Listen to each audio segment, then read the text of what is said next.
This video I am going to tell you how you can search anything you want to in your Spotify application. For example, you want to search podcast, and if you want to search a playlist specifically, or you don't want um, any other thing on your search, you can just filter it out in your Spotify application. So how you can do it, I let me show you.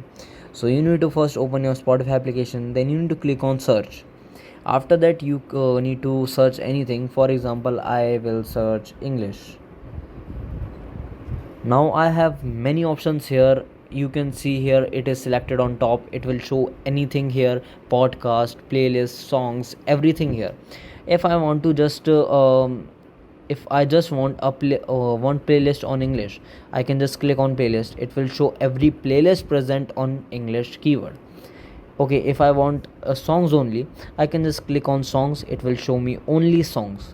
And if I want only podcasts and shows, I can just click on podcasts and shows. It will only show me podcast.